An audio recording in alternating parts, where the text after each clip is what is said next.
Section 23 of Reclaiming Revolution. History, Summation, and Lessons from the Work of STORM. Standing Together to Organize a Revolutionary Movement. This recording is in the public domain. Recorded by the Progressing America Project. Reclaiming Revolution. Section 23. Style of Work. Experiences. Hard work, militancy, and an emphasis on popularizing revolutionary ideas characterized STORM's style of work. STORM members often put everything we had into our political work. Our commitment to the fight for total liberation was undeniable. It inspired us to accomplish much, even feats that others told us were impossible.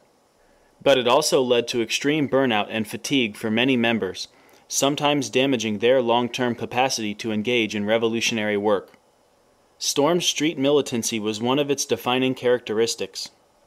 It was also what attracted many members to the organization. Sometimes we were rash, and we took to the streets without a fully developed plan. But our willingness to express our rage passionately was crucial to the organization's success. In retrospect, our passion should have been balanced by deliberate thinking, especially in planning and evaluation. But it helped to create momentum and movement. In our best moments, our passion activated the networks we had helped to build, inspiring broad action at times of crisis. STORM worked hard to make revolutionary ideas accessible to everyday people.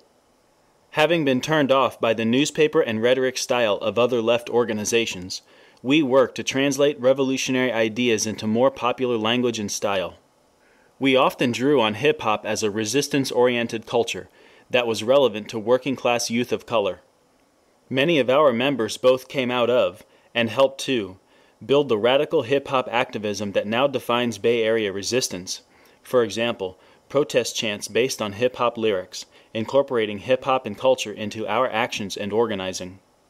We were often successful in our attempts to make revolutionary ideas broadly accessible, but we also vacillated between two errors. Sometimes, we would use classic left jargon. This tended to alienate the everyday people we were working with. Other times, we would oversimplify ideas in an effort to make them easy to understand. Nuance and meaning got lost in translation. Despite our errors, STORM made significant contributions towards an accessible and relevant articulation of revolutionary politics. Our style of work was also characterized by a high level of discipline. By discipline, we mean a willingness to subordinate one's own needs and desires to those of the group. We pushed ourselves beyond our fears and apprehensions, whether we were afraid of organizing, public speaking, studying, or any other challenge. We also worked to overcome the individualistic and destructive tendencies that we were taught in this society.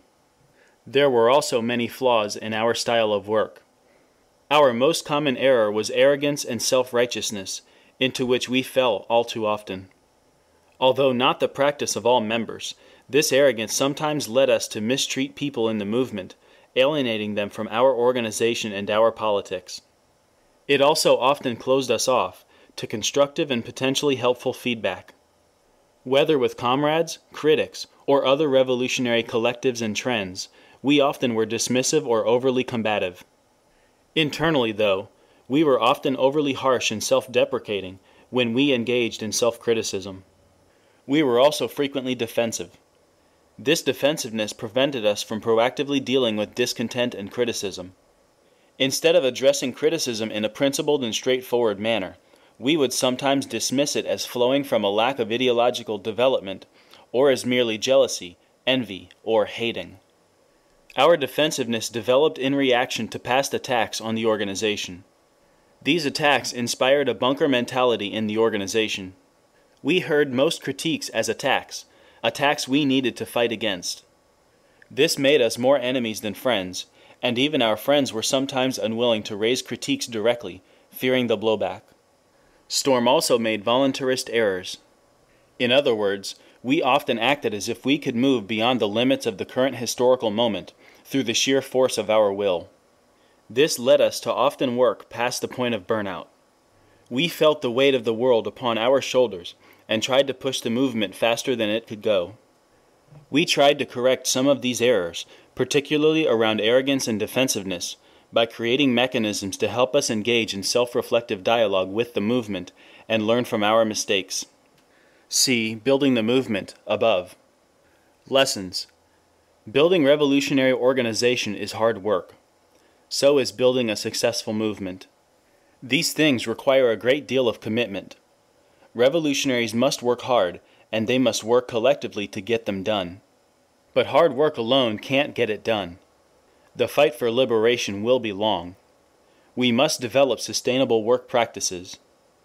If work as hard as you can is our only mode, we will burn out and be unavailable for the many years of struggle ahead. Revolutionaries need to be militant in street actions. As leaders in the fight for liberation, we should be role models of fearlessness before the state and the oppressor. It is both possible and necessary to make revolutionary politics accessible to people from oppressed communities. We should set a strong left, but not ultra-left, pole in all areas of our work. Revolutionaries should engage in reflection and dialogue to ensure that they are not promoting politics so far left as to be irrelevant to their base or incapable of really impacting society. Revolutionaries need to guard against arrogance, defensiveness, and voluntarism. We must prioritize revolutionary humility and openness to critical feedback. End of section 23.